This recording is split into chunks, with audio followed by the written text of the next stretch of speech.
Good morning students. હવે જો ગયા વખતના લેક્ચરમાં આપણે જોઈ ગયા કે ત્રુટીઓમાં સંયોજન કેવી રીતે થાય, એટલે કે બીજા શબ્દોમાં કહું તો કોઈ પ્રયોગનું અંતિમ પરિણામ એ એક કરતા વધારે રાશિઓના માપનના સંયોજનથી મળતું હોય. જેમ કે એ એક કરતા વધુ રાશિઓના સરવાળા અથવા બાદબાકી કરવાથી અંતિમ પરિણામ મળતું હોય, અથવા તો ગુણાકાર કે ભાગાકાર કરવાથી અંતિમ પરિણામ મળતું હોય. તે અંતિમ પરિણામમાં ત્રુટી કેવી રીતે શોધી શકાય અથવા ગણતરી કરીને પરિણામમાં ત્રુટી કઈ રીતે દર્શાવી શકાય એ વિશેની આપણે વાત કરી ગયા.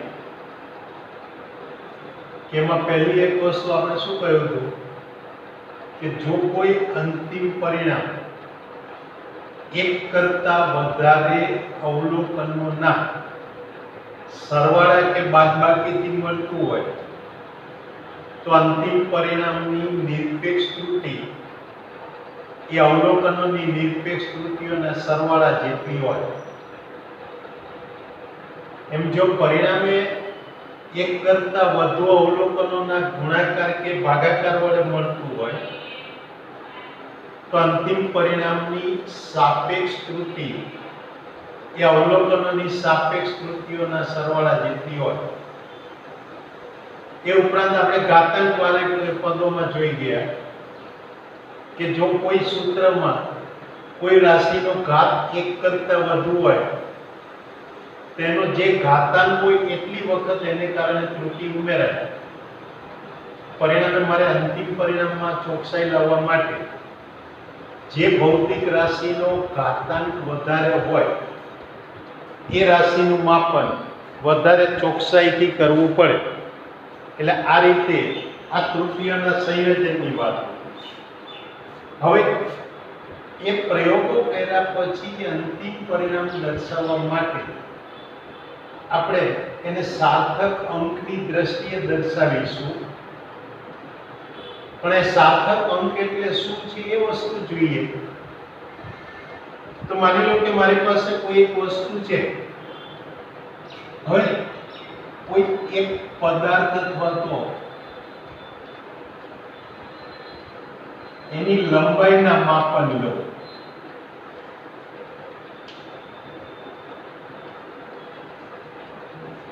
હવે લંબાઈનું માપન એવું જુદી જુદી લઘુત્તમ માપ શક્તિ વાળા સાધનો વડે માપવું. માનો કે એની અંદર અહીંયા લઘુત્તમ માપ શક્તિ જે છે સાધનની, અને અહીંયા માપેલું માપ.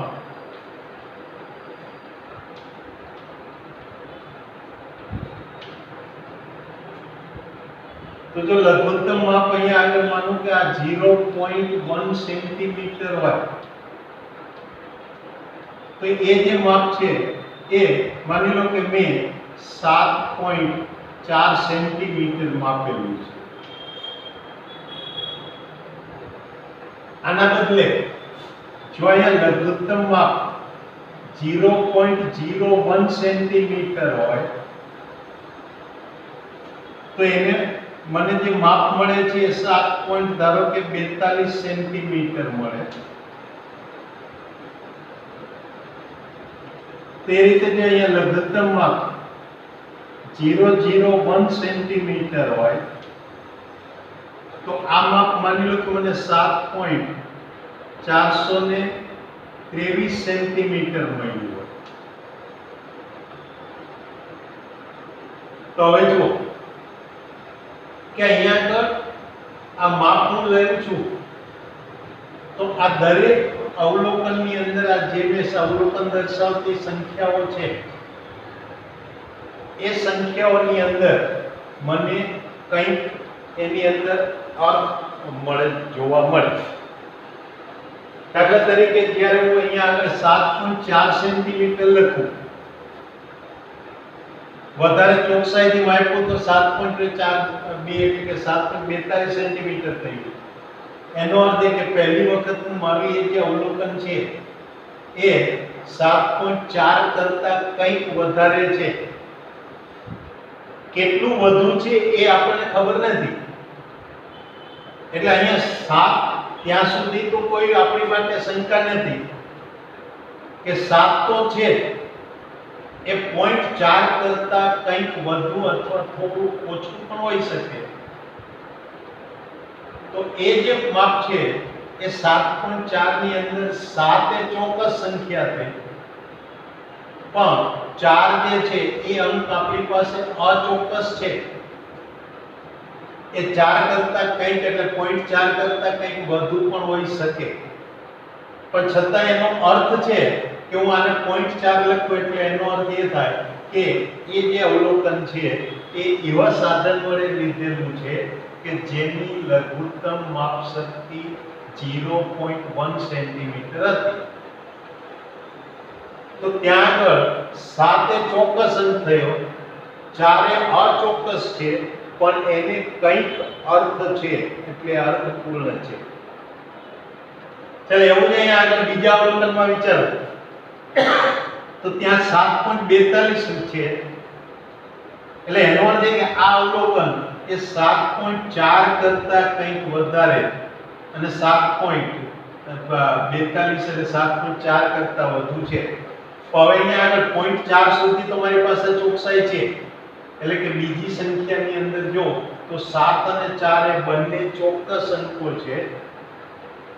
2 છે એ અચોક્કસ છે, કારણ કે 2 પછીનો આંકડો એ 3 પણ હોઈ શકે, 4 પણ હોઈ શકે કે 1 પણ હોઈ શકે, એટલે 2 પછીનો આંકડો કયો છે એ ચોક્કસ નથી.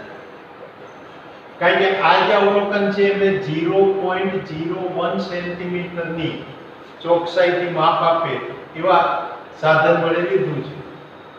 જો હું વધારે ચોકસાઈ વાળું સાધન લઉં તો એ 7.42 પછી 7.423 પણ મળે છે, એટલે 2 પછીની સંખ્યા આપણી પાસે નથી, એટલે કે 2 એ અચોક્કસ છે, પણ 4 અને 7 આ બંને ચોક્કસ સંખ્યાઓ છે. તે રીતે ત્રીજા અવલોકનમાં જુઓ તો અહીંયા આગળ 7, 4 અને 2 આ ત્રણ સંખ્યાઓ ચોક્કસ થઈ ગઈ. તો છેલ્લો જે આંકડો છે ચોથો 3 એના માટે કંઈક અચોક્કસ થયું, કારણ કે જો હજી આના કરતા વધારે ચોકસાઈથી માપી શકે એવું સાધન લઉં તો એ 3 ની પાછળ મને ક્યાંક પાછો 1 થી 10 ની વચ્ચેનો કોઈક અંક મળી પણ શકે. એટલે આ રીતે અહીંયા કોઈ પણ અવલોકન લઉં તો એ અવલોકનમાં મને એક કરતા એટલે એક સિવાયના બધા અંકો એ ચોક્કસ હોય, પણ એક અંક એમાં એવો હોય કે જે અચોક્કસ હોય પણ એનો કંઈક અર્થ હોય. તો આવા એક કરતા વધારે અંકોથી બનેલી સંખ્યા એટલે કે કોઈ પણ સંખ્યામાં જ્યારે એક સિવાયના બધા અંકો ચોક્કસ હોય, એટલે કે ટૂંકમાં બધા ચોક્કસ અંકો અને એક અચોક્કસ પણ અર્થપૂર્ણ અંકથી બનેલી સંખ્યા, એટલે એને આપણે સાર્થક સંખ્યા કહીશું. ફરીથી શું કહ્યું કે કોઈ પણ સંખ્યામાં જો બધા ચોક્કસ અંકો અને એક અચોક્કસ પણ અર્થપૂર્ણ અંક હોય તો એવી સંખ્યાને સાર્થક સંખ્યા કહેવાય. અને સાર્થક સંખ્યામાં આવેલા અંકોને સાર્થક અંકો કહેવાય. એટલે કે અહીંયા આગળ મારે વ્યાખ્યા લખવી હોય તો આમ કહી શકું કે એક અચોક્કસ પણ અર્થપૂર્ણ અંક ઉપરાંત બાકીના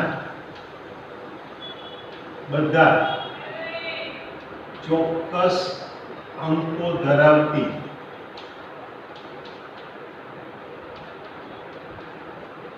સંખ્યાને સાર્થક સંખ્યા કહેવાય.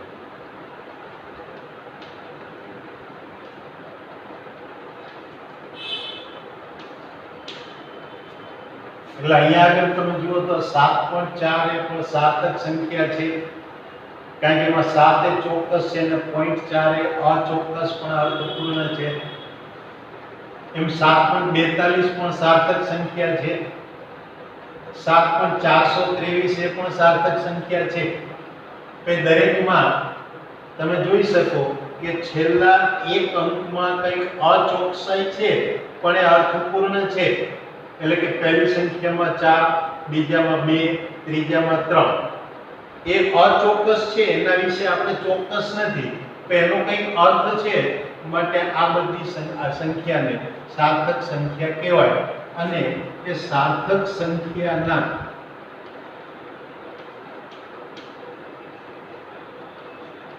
અંકોને સાર્થક અંક કહેવાય.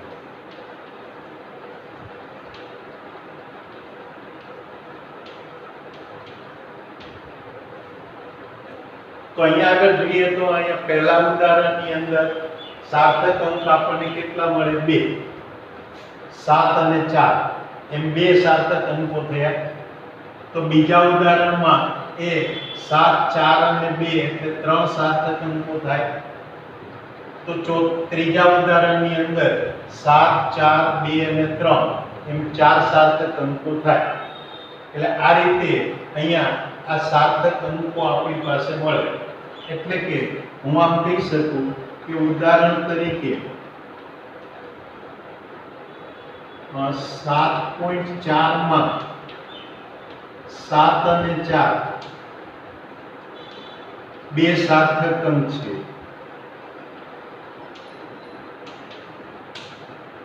તો 7.42 માં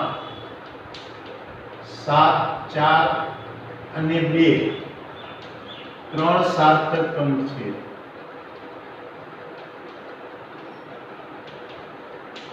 અને 7.423 માં 7, 4, 2 અને 3 4 સાર્થક અંકો છે.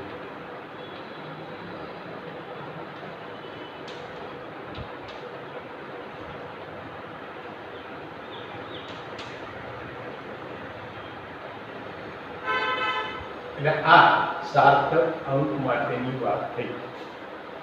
પણ હવે જો કોઈ વ્યક્તિ એ 7.4 ને હું 7.40 લખું, ગણિતના નિયમ પ્રમાણે તો તમે પાછળ શૂન્ય ગમે તેટલા ઉમેરો, એનાથી કરીને એ કિંમતમાં કોઈ ફેરફાર થતો નથી. એટલે કે આને 7.40 લખું કે 7.400 લખું, તો આ લખવાથી ગણિતની દ્રષ્ટિએ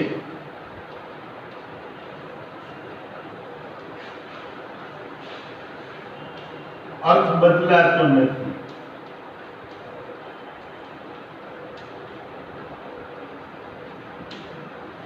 પણ આપણે ભૌતિક શાસ્ત્રની દ્રષ્ટિએ જુઓ, પ્રયોગોની દ્રષ્ટિએ જુઓ, તો ચાલો અહીંયા આગળ 7.4 એટલે કે દશાંશ પછીના એક જ સ્થાન સુધીની ચોકસાઈ મળે એવા સાધન વડે અવલોકન લીધેલું છે. હવે એ જ અવલોકનને કોઈ 7.4 ના બદલે 7.40 લખે તો એનું અર્થઘટન બદલાઈ જાય. એટલે 7.40 લખો એટલે અર્થઘટન શું થાય કે દશાંશ પછીના 2 સ્થાન સુધીની ચોકસાઈ આપે એવા સાધન વડે એ અવલોકન લેવામાં આવેલું છે. તેને 7.400 લખવું એટલે એનો અર્થઘટન એ થઈ જાય કે અહીંયા આ દશાંશ પછીના 3 સ્થાન સુધીની ચોકસાઈ વાળા સાધન વડે અવલોકન લીધેલું છે. તો આ રીતે લખીએ તો ગણિતની દ્રષ્ટિએ અર્થ બદલાતો નથી, પણ ભૌતિક શાસ્ત્રની દ્રષ્ટિએ અર્થ બદલાઈ જાય છે. એટલે ગણિતની દ્રષ્ટિએ અર્થ બદલાતો નથી, પણ એ ભૌતિક શાસ્ત્ર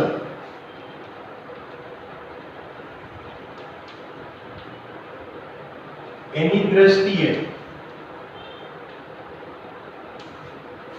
તેનું અર્થઘટન બદલાઈ જાય છે.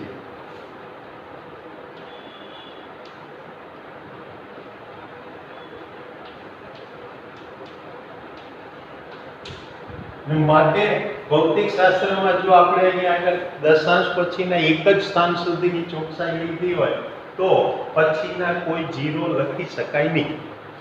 એટલે આ રીતે હવે જો હું સામાન્ય રીતે કોઈ આને 7.4 ને 7.40 કે 7.400 લખેલું હોય તો સાર્થક અંકની દ્રષ્ટિએ હવે જોવા જાવ તો કોઈ કે એને કદાચ શું કે પહેલામાં તો કે 7.4 માં 2 સાર્થક અંક છે, 7.40 માં 3 સાર્થક અંક છે, તો 7.400 માં કેટલા 4 સાર્થક અંક છે.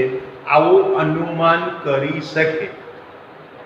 તો વાસ્તવમાં એ તમે પાછળના શૂન્ય ઉમેરા એ શૂન્યનો કોઈ અર્થ નથી, એ અર્થપૂર્ણ નથી.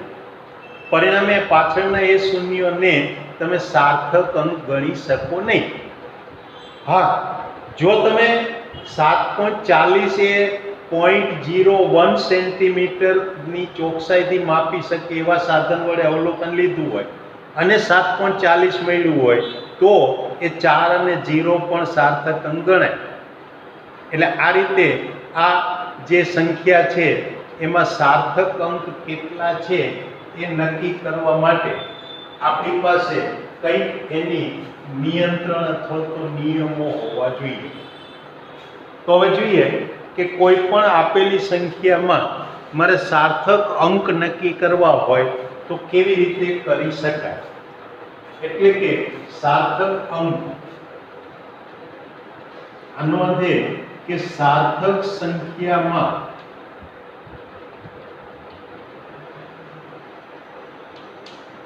સાર્થક અંક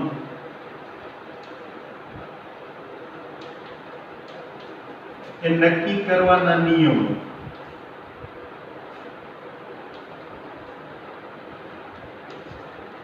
જોઈએ આ નિયમો શું છે. ચલો આમાં પહેલી એક વસ્તુ તો હું કહી શકું કે આપેલ સાર્થક સંખ્યામાં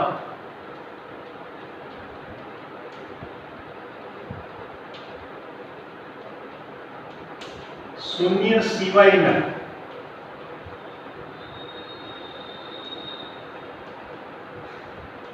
એટલે કે શૂન્યતર બધા જ અંકો સાર્થક અંકો છે.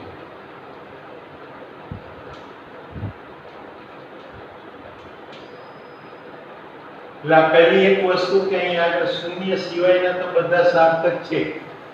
જેમ કે પહેલામાં 7.40 ની અંદર શૂન્ય સિવાયના એટલે 7 અને 4 એ સાર્થક છે. આ 7.400 માં શૂન્ય સિવાયના એટલે 7 અને 4 એ તો સાર્થક છે. તો માનો કે આ અવલોકન 7.400 ના બદલે 7.402 હોય. જો 7.402 હોય તો એનો અર્થ એ કે દશાંશ પછીના 3 સ્થાન સુધીની ચોકસાઈ આપે એવા સાધન વડે લીધેલું હોય તો એ વખતે આ શૂન્ય એ ત્યાં વચ્ચે હોય છતાં એટલે એ શૂન્યોમાં છતાં પણ એને સાર્થક અંક ગણાય. એટલે એનો અર્થ એ કે શૂન્યતર સિવાયની દરેક અંક વચ્ચે આવેલા બધા જ શૂન્યો એ સાર્થક અંકો કહેવાય. એટલે અહીંયા બીજો નિયમ શું કહી શકાય કે શૂન્યતર અંકોની વચ્ચે આવેલા બધા જ શૂન્યો સાર્થક અંક કહેવાય.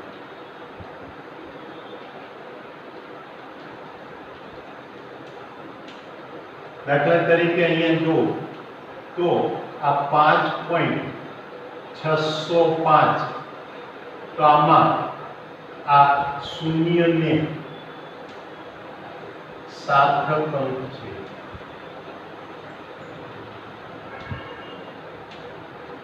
કારણ કે બે શૂન્યતર એટલે કે 6 અને 5 ની વચ્ચે આવેલું છે, એટલે આ 7.605 લખું તો એમાં શૂન્ય હોવા છતાં એ શૂન્ય એ સાર્થક છે.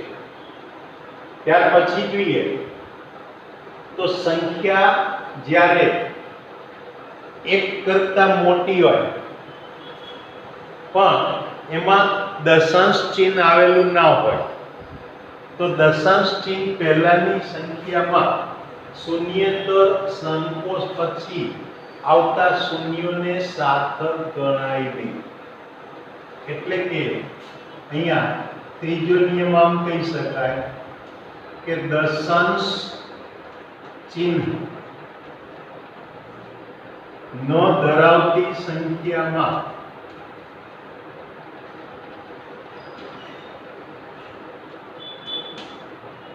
આ સંખ્યામાં શૂન્યતર અંક પછી ના શૂન્યો સાર્થક નથી.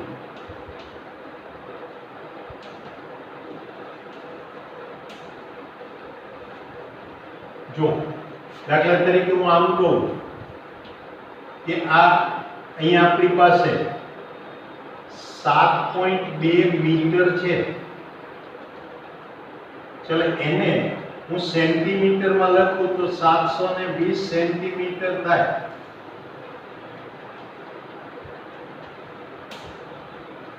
હવે 720 લખું એટલે પાછળ દશાંશ ચિહ્ન નથી, દશાંશ ચિહ્ન નથી એટલે અહીંયા આ જે શૂન્ય આવે એ શૂન્યને સાર્થક ગણી શકાય નહીં. કારણ કે તમે 7.2 મીટર છે એમાં તમે જુઓ તો 7 એ પહેલા ચોક્કસ સંખ્યા છે, 2 એટલે અચોક્કસ પણ અર્થપૂર્ણ છે, એટલે 7 અને 2 આમ બે સાર્થક અંકો છે. કોઈક એને સેન્ટીમીટરમાં લખે તો 3 અંકવાળી સંખ્યા થઈ, એમાં 3 અંકમાં છેલ્લો અંક શૂન્ય એ તો કોઈ ચોક્કસ નથી, અર્થપૂર્ણ નથી, એટલે એવે સમયે એ શૂન્યને સાર્થક ગણાય નહીં. એટલે કે શૂન્ય એટલે દશાંશ ચિહ્ન એમાં ના હોય એવી સંખ્યામાં શૂન્યતર અંક પછીના શૂન્યોને સાર્થક ગણવાના લેતા નથી. આ વસ્તુ બીજા શબ્દોમાં કહું તો જ્યારે અવલોકનને એકમોની પદ્ધતિ બદલીને દર્શાવવામાં આવે તો એ વખતે દાખલ થતા શૂન્યો એ સાર્થક અંક ગણાતા નથી. જેમ કે અહીંયા આપણે મીટરમાંથી સેન્ટીમીટરમાં ફેરવીએ છીએ તો એમાં એક શૂન્ય દાખલ થયું, મિલીમીટરમાં ફેરવવા જવું તો આ 7200 મિલીમીટર થાય, તેમાં બે શૂન્ય દાખલ થયા તો એ બંને શૂન્ય એ સાર્થક ગણી શકાય નહીં. એટલે અહીંયા આગળનું આમ શું કહી શકું, એટલે કે અવલોકનના એકમની પદ્ધતિ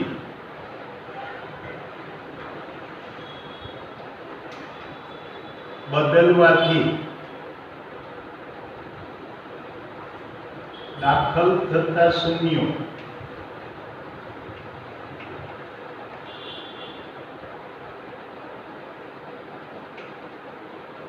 સાર્થક નથી.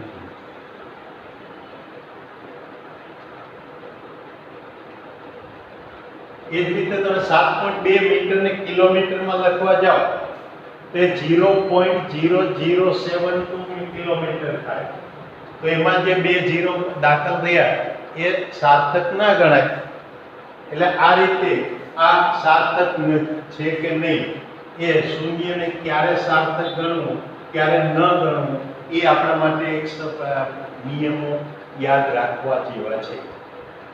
ચલો આના પછી હવે અહીંયા આગળ ચોથા નિયમમાં જોઈએ તો એમાં શું થાય કે જ્યારે સંખ્યા એક કરતા મોટી હોય તો દશાંશ ચિહ્ન પહેલાના અને પછી તરત આવતા શૂન્યો એને સાર્થક ગણાય.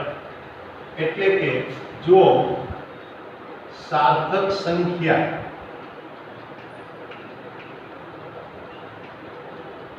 એક કરતા મોટી હોય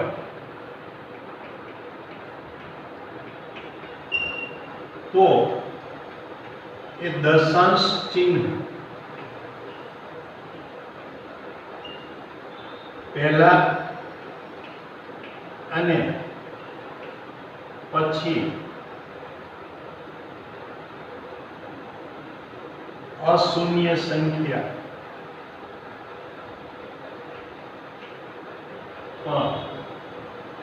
અશૂન્ય સંખ્યા અંક પહેલા આવતા શૂન્યો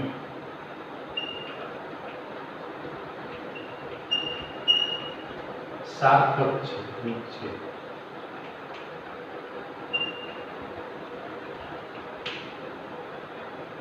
ઉદાહરણ તરીકે અહીંયા જુઓ કે 250.0325 આવી એક સાર્થક સંખ્યા હોય તો આ સંખ્યામાં આ શૂન્ય છે એ શૂન્ય પહેલા તો એ બે અશૂન્ય સંખ્યાની વચ્ચે છે એટલે સાર્થક કહેવાય છે. ઉપરાંત એ શૂન્ય જે છે દશાંશની પહેલા કે પછી હોય એ સાર્થક અંક ગણાય છે. એટલે આમાં સાર્થક અંકોની સંખ્યા તો કે આ 1 2 3 4 5 6 ને 7 થાય. એટલે આ જે શૂન્ય આવે એ સાર્થક અંક ગણાય, બરાબર. પણ જો કોઈ સંખ્યા જે છે એ 1 કરતા નાની હોય તો એ વખતે દશાંશ ચિહ્ન પહેલાના અને તરતના પછીના એ અહીંયા સાર્થક અંક ગણાતા નથી. એટલે કે અહીંયા આગળ કહીએ કે જો સાર્થક સંખ્યા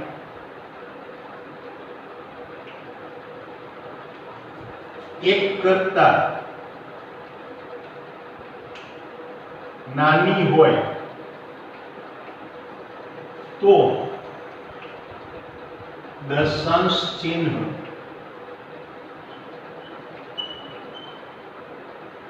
પહેલાના તેમજ એ દશાંશ ચિહ્ન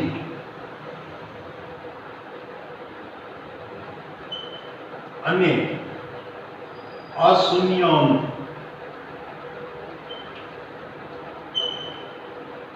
વચ્ચેના શૂન્ય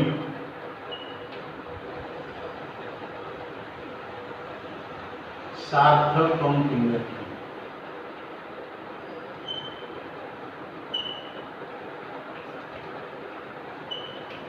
દાખલા તરીકે હું અહીંયા આગળ જો કે 0.0205 જો આ રીતે લઉં તો આમાં તમારી પાસે દશાંશ પહેલાનું શૂન્ય છે એ સાર્થક નથી, દશાંશ અને 2 ની વચ્ચેનું શૂન્ય પણ સાર્થક નથી, માત્ર 2 અને 5 ની વચ્ચેનું શૂન્ય ને સાર્થક ગણાય. એટલે કે આ સંખ્યામાં માત્ર 2 અને 5 વચ્ચેના શૂન્યને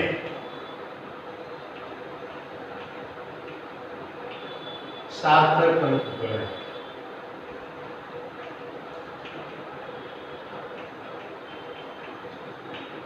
એમાં 2 અને 5 સિવાય વચ્ચે જે શૂન્ય આવે છે, 2 શૂન્યતર સંખ્યા વચ્ચેનું થઈ એટલે એને સાર્થક ગણાય. પણ બાકીના જે છે એ સાર્થક ગણી શકાય નહીં. એટલે આ અહીંયા આગળ એ રીતે થયું. ત્યાર પછી જોઈએ કે દશાંશ ચિહ્ન પછીના એટલે કે સંખ્યામાં દશાંશ ચિહ્ન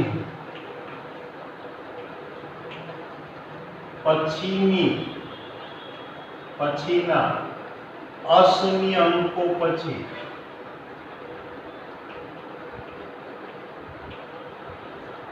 આવતા શૂન્યોને સાર્થક અંક ગણાય.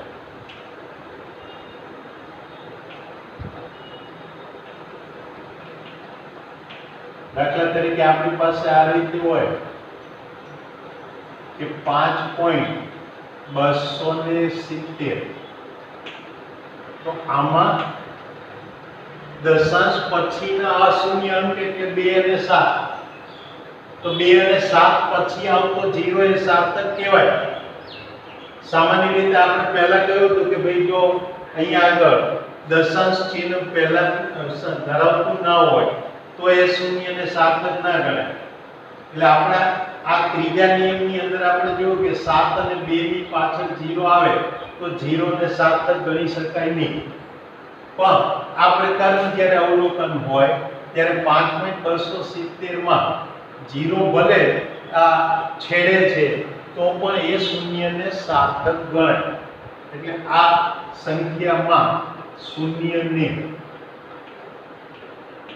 સાર્થક અંક ગણાય.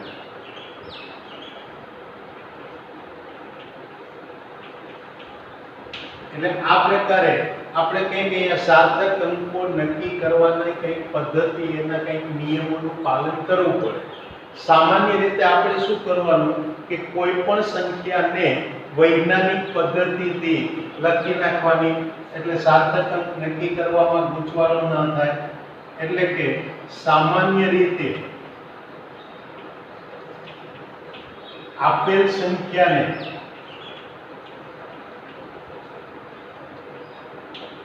વૈજ્ઞાનિક રીતે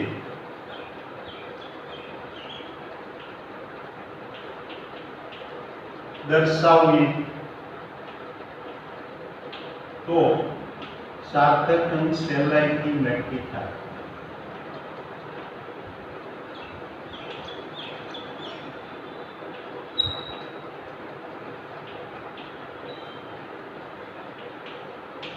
એટલે કે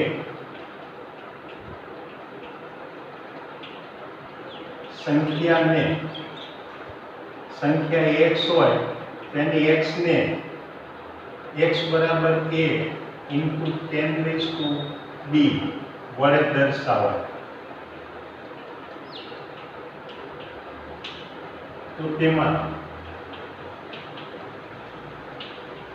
a અને b એ સાર્થક અંકોની દર્શાવે.